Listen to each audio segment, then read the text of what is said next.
الحمد لله نحمده ونستعينه ونستغفره ونعوذ بالله من شرور أنفسنا ومن سيئات أعمالنا من يهده الله فلا مضل له ومن يضلل فلا هادي له ونشهد أن لا إله إلا الله وحده لا شريك له ونشهد أن سيدنا محمدا عبده ورسوله صلى الله عليه وعلى آله وأصحابه وأزواجه وأهل بيته وبارك وسلم تسليما كثيرا كثيرا أما بعد قال الله تبارك وتعالى في القرآن المجيد والفرقان الحميد بسم الله الرحمن الرحيم لقد كان في رسول الله أسوة حسنة لمن كان يرجو الله واليوم الآخر صدق اللہ العلی العظیم۔ میرے محترم عزیزوں، دوستوں، بزرگوں، ربیع الاول کا مہینہ شروع ہو چکا ہے۔ ماہ ربیع الاول وہ مہینہ ہے جس مہینے میں حضور اکرم صلی اللہ علیہ وسلم کی ولادت ہوئی۔ یہ وہ مہینہ ہے جس میں آپ علیہ السلام کی وفات ہوئی، لہٰذا اس مہینے میں آپ علیہ السلام کی زندگی کو پڑھنا، آپ علیہ السلام کے بچپنے سے لے کر وفات تک کی سیرت کو پڑھنا اور سننا ہمارے لیے ضروری ہے، تاکہ ہمیں یہ پتہ چلے کہ ہم جس نبی کے امتی ہیں اس نبی کے زندگی گزارنے کے طریقے کیا تھے، اس کے اخلاقی پہلو کیا تھے، اس کے دعوتی پہلو کیا تھے۔ لہٰذا آپ علیہ السلام کی سیرت اور آپ علیہ السلام کی اخلاقی پہلو، ان کی ہماری زندگی میں کیا اہمیت ہے، اسی تعلق سے چند باتیں عرض کرنے کا ارادہ ہے۔ اللہ تعالیٰ صحیح بات کہنے، سننے، سمجھنے اور عمل کرنے کی توفیق عطا فرمائے۔ میرے عزیزو دوستو، یہ ایک عام اصول ہے کہ جس بندے کو کسی سے محبت ہوتی ہے، کسی سے دلی لگاؤ ہوتا ہے، تو وہ چاہتا ہے کہ میں اس کی ہر بات کو کاپی کروں، نقل کروں، اس کی زندگی کو پڑھوں، اس کی بایوگرافی کو پڑھوں، تاکہ اس سے تعلقات میں اضافہ ہو۔ رسول اکرم صلی اللہ علیہ وسلم نہ صرف مسلمانوں کے لیے بلکہ تمام عالم کے لیے آپ علیہ السلام رحمت بن کے آئے تھے۔ آپ علیہ السلام رحمت للعالمین تھے۔ آپ علیہ السلام پوری دنیا کے لیے، پوری انسانیت کے لیے رہبر بن کر آئے تھے۔ آپ علیہ السلام اس وقت تشریف لائے جس وقت دنیا میں سب طرف اندھیرا ہی اندھیرا تھا، گناہوں کا بازار گرم تھا، ظلم و ستم، چوری، ڈاکہ زنی، زنا خوری، شراب خوری، ہر قسم کی گناہ اور ہر قسم کی معصیت کا بازار گرم تھا، اور ہر قسم کے گناہ کو عدل اعلان کیا جاتا تھا۔ آپ اسلام اس زمانے میں اور اس وقت میں آپ کی بعثت ہوئی، لوگوں کو کوئی راستہ بتانے والا نہیں تھا کہ سیدھی راہ کیا ہے، صحیح راستہ کیا ہے، نہ کسی کو اللہ کی معرفت تھی، نہ کسی کو اللہ کے رسولوں کی معرفت تھی، بس زندگی گزر رہی تھی۔ انسان کی زندگی چوپایوں سے بدتر ہو گئی۔ ایسے حالات کے اندر آپ علیہ السلام کی ولادت ہوئی۔ آپ علیہ السلام کی جب ولادت ہوئی تو اس وقت بہت سے عجیب و غریب واقعات رونما ہوئے۔ لہٰذا علماء نے لکھا ہے کہ جس وقت آپ علیہ السلام پیدا ہوئے تو آپ کے پیدا ہونے کے بعد کسریٰ کا جو آتش کدہ تھا، جہاں پر 1000 سال سے آگ بجھی نہیں تھی، اور وہ لوگ آگ کی پوجا کیا کرتے تھے، آگ کو پوجتے تھے، لہٰذا 1000 سال میں وہ آگ کبھی نہیں بجھی تھی، لیکن جیسے ہی آپ علیہ السلام پیدا ہوئے، آپ کی ولادت ہوئی، فوراً وہ آگ بجھ گئی۔ دوسرا ہی واقعہ یہ پیش آیا کہ اس محل کے 14 کنگورے تھے، وہ 14 کنگورے بیک وقت ایک ساتھ گر کر ٹوٹ گئے۔ اور تیسرا ایک اہم واقعہ یہ پیش آیا کہ وہاں ایک ندی تھی جس کا نام ساوا تھا، وہ نہر ایک دم خشک ہو گئی اور سوکھ گئی۔ ان 3 واقعات سے وہاں کے لوگوں میں کھلبلی مچ گئی اور وہاں کے سب لوگ پریشان ہو گئے کہ یہ کیسے عجیب و غریب واقعات پیش آ گئے کہ 1000 سال سے ہم آگ کو جلاتے تھے اور بجھنے نہیں دیتے تھے، لیکن ایک دم یہ آگ کیسے بجھ گئی، اور یہ 14 کنگورے کیسے گر گئے۔ لہٰذا ان کے جو علماء تھے اور پرانی کتابوں کے پڑھنے والے تھے وہ سر جوڑ کر بیٹھے اور انہوں نے یہ بات بتائی کہ آخری نبی کی بعثت ہو چکی ہے، آخری نبی دنیا کے اندر پیدا ہو چکے ہیں، اور یہ ان کے پیدا ہونے کی علامات ہیں جو پہلے کی کتابوں کے اندر بھی درج تھی۔ لہٰذا انہوں نے کہا کہ اب 14 پیڑھیوں تک تمہاری حکومت رہے گی اور 14 پیڑھیوں کے بعد تمہاری حکومت ختم ہو جائے گی۔ لہٰذا ایسا ہی ہوا۔ اس وقت جو بادشاہ تھا کسریٰ کا، اس کے 14 بادشاہوں تک ان کی حکومت چلی، اور حضرت عثمان کے زمانے میں آ کر ان کی حکومت اور ان کی بادشاہت ختم ہو گئی۔ یہ آپ علیہ السلام کے پیدا ہونے سے پہلے چند واقعات پیش آئے تھے جو بالکل واضح تھے اور جن کا ذکر ان کی کتابوں میں بھی موجود تھا۔ رسول اکرم صلی اللہ علیہ وسلم جب آپ کی ولادت ہو گئی تو عرب کا یہ معمول تھا کہ اس وقت بچوں کی پرورش کے لیے ان کو دیہات بھیجا جایا کرتا تھا۔ دیہات سے عورتیں آیا کرتی تھیں اور شیرخوار بچوں کو لے جایا کرتی تھیں، اور دیہات کی ہوا اور وہاں کی زبان اچھی ہوا کرتی تھی، اس لیے بچوں کی پرورش بھی اچھی ہوتی تھی۔ لہٰذا معمول کے مطابق وہ وقت آیا اور عورتیں لینے کے لیے آئیں، لیکن چونکہ آپ علیہ السلام یتیم تھے، آپ علیہ السلام کے والد حضرت عبداللہ کا انتقال آپ کے پیدا ہونے سے پہلے ہی ہو چکا تھا، اس لیے سب عورتوں نے آپ کو لینے سے انکار کر دیا اور کوئی عورت آپ کو لے نہیں دی۔ اتنے میں حضرت حلیمہ سعدیہ رضی اللہ عنہا کے ان کے طفیل اور ان کے حصے میں آپ علیہ السلام کی پرورش کی ذمہ داری آئی اور انہوں نے آپ علیہ السلام کو لیا۔ حضرت حلیمہ سعدیہ فرماتی ہیں کہ جیسے ہی میں نے آپ علیہ السلام کو اپنی گود میں اٹھایا، ایسے ہی آپ علیہ السلام کی برکات اور ثمرات اور آپ کی برکتوں کو میں نے اپنی آنکھوں سے دیکھا۔ فرماتی ہیں سب سے پہلی برکت تو میں نے یہ دیکھی کہ میرے سینے خشک ہو گئے تھے، حضور کی برکت سے میرے سینوں میں دودھ بھرا ہے۔ چنانچہ حضور نے دودھ پیا اور آپ کے شیرخوار بھائی نے بھی دودھ پیا۔ اس کے بعد فرماتی ہیں کہ دوسری سب سے بڑی برکت میں نے یہ دیکھی کہ جب ہم قافلے میں آئے تھے تو ہماری سواریاں نہایت کمزور، نہایت لاغر تھیں، اور جیسے ہی فرمایا کہ میں نے محمد کو لیا اور محمد کو اٹھایا، ہم نے کیا دیکھا کہ ہماری جو اونٹنیاں ہیں وہ تندرست ہو گئیں اور وہ دودھ سے لبالب ہو گئیں۔ حالانکہ معاملہ یہ تھا کہ ان کے تھن بالکل خشک ہو چکے تھے اور ان کے دودھ سوکھ چکا تھا، لیکن جیسے ہی فرماتی ہیں میں نے حضور کو لیا تو دودھ ان کے تھنوں میں دودھ بھرا ہے۔ اور تیسری برکت یہ فرماتی ہیں کہ ہماری جب ہم سواری پر بیٹھے تو جو سواری انتہائی کمزور تھی، انتہائی لاغر تھی، وہ اس قافلے میں سب سے تیز جا رہی تھی اور سب سے تیز چل رہی تھی۔ حضرت حلیمہ سعدیہ کی سہیلیوں نے کہا کہ حلیمہ سعدیہ تم نے کس بابرکت بچے کو چھو لیا کہ اس کی برکت سے تو تمہاری سواری میں جان آ گئی اور تمہاری جانوروں میں دودھ آ گیا۔ انہوں نے کہا ہاں کہ سب سے پیچھے آئیں تھی قافلے میں اور جب جا رہی ہیں تو حضور کی برکت سے سب سے آگے جا رہی ہیں۔ حضرت حلیمہ سعدیہ فرماتی ہیں تیسری برکت میں نے یہ دیکھی حضور کی کہ ہم جب اپنے گھروں کو لوٹے وہاں قحط کا زمانہ تھا، قحط پڑ رہا تھا، پانی کی کمی تھی، کھانے کی کمی تھی، غلے کی کمی تھی۔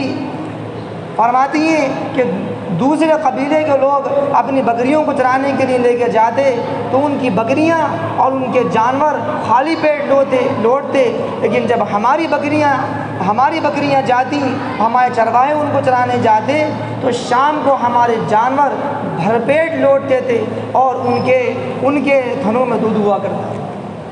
یہ تین بڑی بڑی برکتیں یہ 3 بڑی بڑی برکتیں حضرت حلیمہ سعدیہ رضی اللہ عنہا نے آپ علیہ السلام کو اپنے آغوش میں لیتے ہی دیکھیں اور ان کا مشاہدہ کیا۔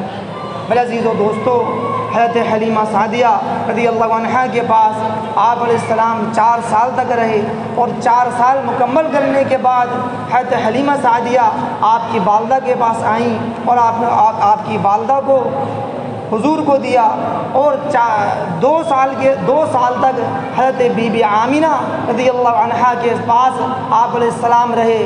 لیکن مقدر کا تقدیر کا فیصلہ دیکھیے کہ صرف 2 ہی سال کا عرصہ ہوا تھا کہ آپ کی والدہ کا سایہ بھی آپ کے سر سے اٹھ گیا۔ والد کا تو انتقال ہو چکا تھا آپ کی پیدا ہونے سے پہلے ہی، آپ علیہ السلام کی والدہ کا بھی انتقال ہو گیا، اور 6 سال کی عمر میں آپ والد اور والدہ کی شفقتوں سے محروم ہو گئے، ان کی محبتوں سے محروم ہوئے۔ پھر آپ علیہ السلام کی پرورش کی ذمہ داری آپ کے دادا عبد المطلب نے سنبھالی، اور 2 سال کے بعد آپ کے دادا کا بھی انتقال ہو گیا۔ اس کے بعد آپ کے چاچا ابو طالب نے آپ کی پرورش کی ذمہ داری لی، اور آپ کو بہت محبتوں سے اور شفقتوں سے پالا، اور اپنے بچوں سے زیادہ آپ علیہ السلام کو محبتیں دیں، اور مرتے دم تک آپ علیہ السلام آپ کے پیچھے سرپرست بن کر کھڑے رہے، اور جب تک ابو طالب زندہ رہے کسی کافر اور کسی مشرک کی مجال نہ تھی کہ وہ آپ علیہ السلام کچھ کہہ سکے۔ یہ آپ علیہ السلام کا زمانہ تھا بچپنے کا۔ پھر جب آپ علیہ السلام بڑے ہوئے تو آپ علیہ السلام نبوت ملنے سے پہلے حضور کی دل میں وہاں کے ماحول کو دیکھ کر ایک غم ہوتا تھا، کیونکہ گمراہی کا ماحول تھا، شراب کا ماحول تھا، اور عورتوں کو زندہ، بچیوں کو زندہ درگور کرنے کا ماحول تھا، گناہوں کا ماحول تھا، ظلم و ستم کا ماحول تھا، ہر طرف گناہوں کی آہ و بکا تھی۔ حضور اس ماحول کو دیکھتے، لیکن اس ماحول سے آپ کبھی متاثر نہ ہوئے۔ آپ علیہ السلام کبھی اس ماحول میں رہ کر آپ نے کوئی گناہ نہیں کیا، لہذا وقت گزرتا گیا اور آپ علیہ السلام کی زندگی کے 40 سال مکمل ہو گئے، اور آپ علیہ السلام کو 40 سال کے بعد اللہ تعالیٰ نے نبوت عطا کر۔ حضور کی زندگی چونکہ بالکل ایک صاف آئینہ تھی، کھلی ہوئی کتاب تھی، آپ علیہ السلام کی شب و روز آپ علیہ السلام کی اخلاقی زندگی مکہ والوں کے سامنے تھی، لہٰذا مکہ والے آپ کی اخلاقی زندگی کو دیکھ کر اتنا متاثر ہو چکے تھے کہ انہوں نے آپ علیہ السلام کو صادق اور امین کے القاب سے نواز دیا کہ یہ تو سچے ہیں اور یہ امانت دار۔ کوئی کہیں جاتا تو آپ کو امانتیں دے کر جاتا، اور آپ کے پاس اپنی چیزیں گروی رکھ کر جاتا۔ اتنے نبوت سے پہلے اتنا آپ علیہ السلام کا لوگوں نے اعتماد حاصل کر لیا تھا، آپ کی سچائی، آپ کی امانت داری سے لوگ بخوبی واقف تھے۔ لہذا جب 40 سال کا عرصہ ہوا، آپ کی عمر 40 سال کی ہوئی، تو آپ علیہ السلام کی طبیعت کے اندر خلوت پسندی شروع ہو گئی، اور آپ علیہ السلام الگ رہنے لگے، اور غار ثور کے اندر آپ جاتے تھے، اور کئی دن آپ وہاں رہتے تھے، اور اپنے انداز کے اندر اللہ کی عبادت کیا کرتے تھے۔ ایک دن آپ علیہ السلام عبادت کر رہے تھے کہ اچانک جبرائیل امین تشریف لائے، اور وہ آپ پر پہلی وحی تھی جو جبرائیل امین لے کر آئے، اور آپ سے کہا اقرا، پڑھیے۔ آپ نے کہا ما انا بقاری، میں پڑھا ہوا نہیں ہوں۔ جبرائیل نے پھر کہا اقرا، پڑھیے۔ آپ نے کہا ما انا بقاری، ایسا 3 بار ہوا۔ اس کے بعد جبرائیل امین نے آپ علیہ السلام کو اپنے آغوش میں لیا اور بھیجا، اور پھر کہا پڑھیے اقرا بسم ربک الذی خلق خلق الانسان من علق اقرا وربک الاکرم الذی علم بالقلم علم الانسان ما لم یعلم۔ یہ سورہ علق کی ابتدائی چند آیات نازل ہوئی آپ علیہ السلام پر، آپ نے ان آیات کو پڑھا، اور وہاں سے وحی کا سلسلہ شروع ہوا۔ میرے عزیزو دوستو، جب آپ علیہ السلام نے دعوت کا کام شروع کیا اور لوگوں کو ایک اللہ کی طرف بلانے کا کام شروع کیا، تو چونکہ آپ کی اخلاقی زندگی لوگوں کے سامنے تھی، اور آپ کے گھر والے آپ کو بخوبی جانتے تھے، اس لیے سب سے پہلے جو ایمان لائیں آپ کے اوپر وہ آپ کی زوجہ محترمہ حضرت خدیجہ رضی اللہ عنہا تھی۔ آپ کے شب و روز کو جانتی تھیں، آپ کے گھر کی زندگی کو جانتی تھیں، آپ کے باہر کی زندگی کو جانتی تھیں، آپ کے اخلاق کے ہر پہلو سے واقف تھیں، لہذا بغیر کسی تردد کے اور شک کے ایمان لے آئیں۔ عورتوں میں سب سے پہلے ایمان لانے والی حضرت خدیجہ تھی، مردوں کے اندر سب سے پہلے ایمان لانے والے حضرت ابوبکر صدیق رضی اللہ عنہ تھے، جو آپ علیہ السلام کی زندگی سے بخوبی واقف تھے۔ بچوں کے اندر ایمان لانے والے سب سے پہلے ابو طالب کے بیٹے حضرت علی رضی اللہ عنہ تھے، اور غلاموں کے اندر سب سے پہلے ایمان لانے والے حضرت زید بن حارثہ رضی اللہ عنہ اجمعین۔ یہ چاروں حضرات پہلے ہی دن ایمان لے آئے اور آپ علیہ السلام کی نبوت کا اقرار کر۔ میں عزیز و دوستو، اس کے بعد آپ علیہ السلام نے اپنی دعوت کا کام شروع کیا، اور آپ نے لوگوں کو ایک اللہ کی دعوت دی، لوگوں کو اخلاقی تعلیم دی، لوگوں کو زندگی گزارنے کے طریقے سکھائے۔ وہ جو اپنے تھے، جو آپ کو امین کہا کرتے تھے، جو آپ کو صادق کہا کرتے تھے، انہیں یہ دعوت ہضم نہیں ہوئی، اور انہوں نے کہا ہم اپنے آباء و اجداد کے دین کو چھوڑ دیں، ہم لات و عزا کو چھوڑ دیں، ہم بتوں کو چھوڑ دیں، ایسا ممکن نہیں۔ لہذا جو آپ کے عزیز تھے وہی آپ کے دشمن بن گئے اور آپ کے جان کے پیاسے ہو۔ اسی ماحول کے اندر آپ علیہ السلام نے 13 سال تک مسلسل جد و جہد کری اور محنت کری، اور لوگوں کو دین کی تبلیغ کرتے رہے اور دعوت کا کام کرتے رہے۔ صحابہ فرماتے ہیں تعلمنا الایمان ثم تعلمنا القرآن، کہ آپ علیہ السلام نے ہم پر ایمان کی محنت کری، اور 13 سال تک ہم ایمان سیکھتے رہے۔ جب ایمان کی جڑیں ہمارے دلوں کے اندر مضبوط ہو گئیں، اس کے بعد آپ علیہ السلام نے ہمیں قرآن کی تعلیم دی اور ہمیں قرآن کے احکامات ہمیں بتانا شروع کیا۔ 13 سال کے ایک طویل عرصے میں بہت چند مسلمان ہوئے، چند لوگ ایمان لائے۔ آپ علیہ السلام جب ان کو دعوت دیتے تھک گئے اور پریشان ہو گئے، اور آپ علیہ السلام نے سوچا کہ اب کیوں نہ طائف کا سفر کیا جائے۔ وہاں کے لوگوں کے بارے میں مشہور تھا کہ بڑے لوگ جو ہے وہاں دعوت قبول کر سکتے ہیں۔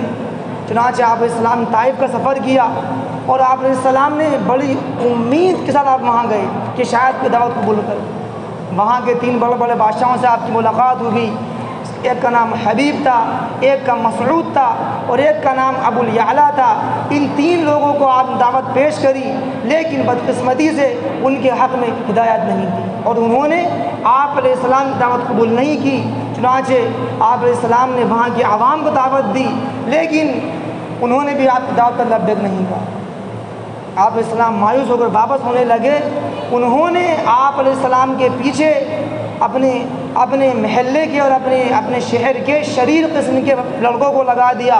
وہ آپ علیہ السلام کو مارتے، آپ کے پتھر مارتے اور آپ کو تکلیفیں دیتے، آپ پر فقرے کستے، یہاں تک کہ آپ کے جوتے پہ خون سے لہولہا۔ میں عزیزو دوستوں، ہم اندازہ لگائیں کہ کتنی سخت حالات تھے اور کتنی سخت وہ وقت تھا۔ اس وقت کے اندر بھی آپ علیہ السلام کی زبان سے طائف والوں کے لیے کوئی بد دعا نہیں نکلی۔ اللہ تعالیٰ نے وہ منظر دیکھا، اور آپ علیہ السلام نے ایک باغ میں قیام کیا، اور فرشتہ نازل ہوا۔ فرشتے نے کہا آپ اگر فرمائیں تو میں ان دونوں اس بستی کو، یہ جو بستی ہے میں اس کو ختم کر دوں، دونوں پہاڑوں کو آپس میں ملا کے ان کا نام و نشان ختم کر دوں۔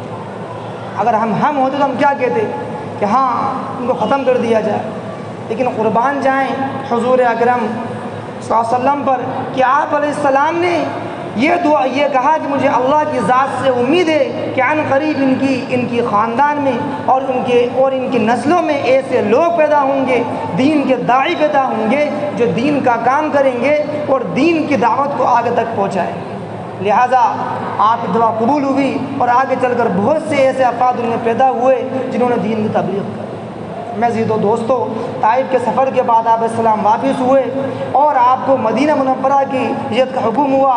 آپ علیہ السلام صدیق اکبر کے ساتھ مدینہ منورہ کے لیے نکل گئے، اور آپ وہاں سے نکلے اور آپ نے غار ثور کے اندر آپ نے پناہ لی اور آپ تقریباً 3 روز تک آپ نے وہاں پر قیام کیا، اور چوتھے روز آپ علیہ السلام وہاں سے نکلے اور مدینہ منورہ آپ پہنچے۔ مدینہ منورہ جب آپ پہنچے چونکہ اسلام کی دعوت پھیل چکی تھی اور مدینہ منورہ کے اندر پہلے ہی سے بہت سے مسلمان تھے، چنانچہ آپ علیہ السلام کا پرجوش استقبال کیا گیا۔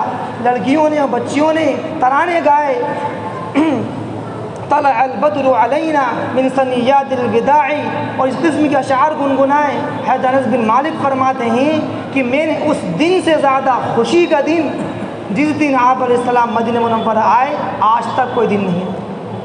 اتنی خوشی کا ماحول تھا اور اتنا لوگوں میں سرور تھا کہ لوگ اپنی خوشی کا اظہار کر رہے تھے۔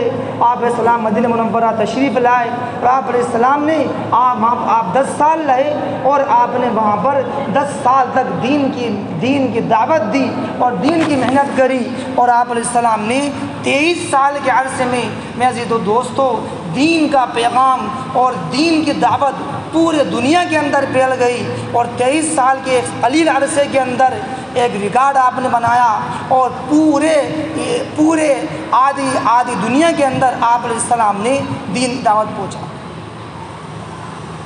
لہٰذا ہمیں بھی چاہیے کہ ہم آپ علیہ السلام کی زندگی کو، آپ علیہ السلام کی زندگی کے حالات کو پڑھیں۔ آپ علیہ السلام کی زندگی کے حالات 3 جگہ پر ہم تقسیم کر سکتے ہیں۔ پہلی زندگی آپ علیہ السلام کی سیرت، دوسری زندگی آپ کے اخلاق و پہلو، اور تیسری زندگی آپ علیہ السلام کے دعوتی پہلو۔ انشاءاللہ آئندہ ہفتے آپ علیہ السلام کے اخلاقی پہلوؤں پر بات عرض کی جائے گی۔ اللہ تعالیٰ مجھے بھی آپ کو بھی ان تمام باتوں پر عمل کرنے کی توفیق عطا فرمائیں۔ وآخر دعوانا ان الحمد للہ رب العالمین۔